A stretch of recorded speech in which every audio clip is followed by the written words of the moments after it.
குறைந்த விலை நிறைந்த தரம் தங்கள் தேவைகள் அனைத்தும் ஒரே இடத்தில் Jayachandran. GT Holidays, South India's #1 travel brand. You know you are special when you're with GT Holidays. Kallakurichi மாவட்டம் சின்னசேலம் பகுதியைச் சேர்ந்தவர் விஜய்.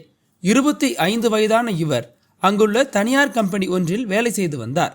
விஜய்க்கும் திருநெல்வேலி மாவட்டம் பாளையங்கோட்டை பகுதியைச் சேர்ந்த 23 வயதான ஜெனிஃபர் சரோஜா என்பவருக்கும் கடந்த ஓராண்டுக்கு முன்பு பழக்கம் ஏற்பட்டிருக்கிறது. இன்ஸ்டாகிராம் மூலம் ஏற்பட்ட இந்த நட்பு காலப்போக்கில் நெருக்கமாக மாறியிருக்கிறது. ஒரு கட்டத்தில் விஜயும் ஜெனிஃபரும் காதலிக்க தொடங்கி அடிக்கடி தனிமையில் சந்தித்து நேரம் செலவழித்து வந்துள்ளனர். நாளடைவில் இந்த காதல் விவகாரம் பெண் வீட்டாருக்கு தெரிய வந்ததை அடுத்து இதற்கு கடுமையான எதிர்ப்பு எழுந்துள்ளது. இந்த நிலையில் கடந்த 10 நாட்களுக்கு முன்பு ஜெனிஃபர் சரோஜா தனது காதலனை பார்ப்பதற்காகவும் அவரோடு சேர்ந்து வாழ்வதற்காகவும் வீட்டை விட்டு வெளியேறி கள்ளக்குறிச்சிக்கு சென்றதாக தெரிய வருகிறது. ஆனால் காதலன் விஜய் வீட்டில் எதிர்பாராத சில சம்பவங்கள் அரங்கேறியுள்ளது. ஏற்கனவே விஜயின் சகோதரி கணவரை பிரிந்து அந்த வீட்டில் வாழ்ந்து வருகிறார். அப்போது அங்கு வந்த ஜெனிஃபரை பார்த்த விஜயின் சகோதரி அந்த பெண்ணை தடுத்து நிறுத்தி இருக்கிறார்.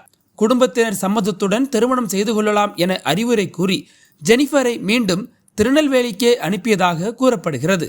ஆனால் இந்த திருமணத்திற்கு குடும்பத்தினர் எதிர்ப்பு தெரிவித்து வந்த நிலையிலும் காதலனை மறக்க முடியாமல் வாழ்ந்து வந்த ஜெனிஃபர் கடந்த 28ஆம் தேதி தற்கொலைக்கு முயன்றுள்ளார்.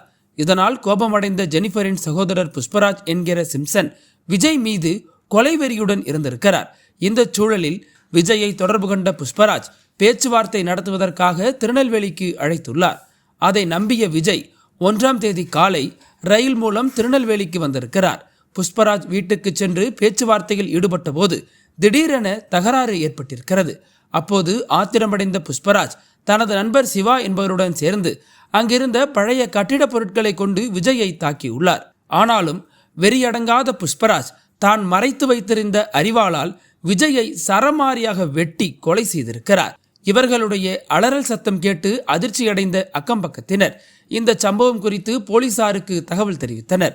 இதனையடுத்து பாளையங்கோட்டை போலீசார், திருநெல்வேலி மாநகர காவல்துறை துணை ஆணையர் விஜயகுமார் உள்ளிட்டோர் சம்பவ இடத்திற்கு விரைந்து வந்து ஆய்வு நடத்தியுள்ளனர்.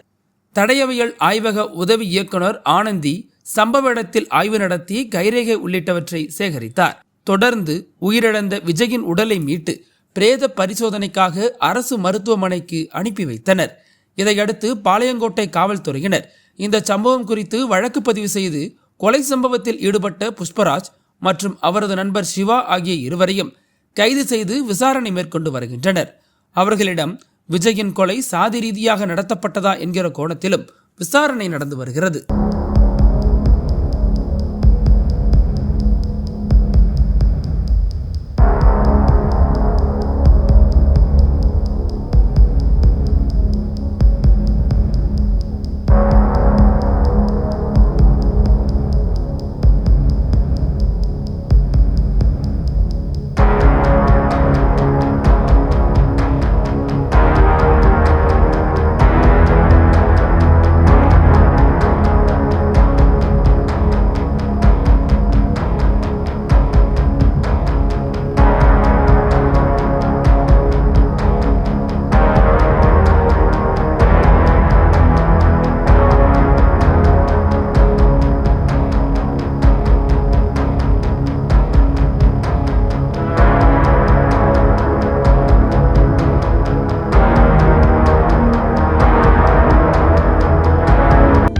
அனல் பறக்கும் செய்திகளை அப்டேட் செய்து கொள்ள நக்கீரன் களத்தை இப்பவே சப்ஸ்கிரைப் பண்ணுங்க.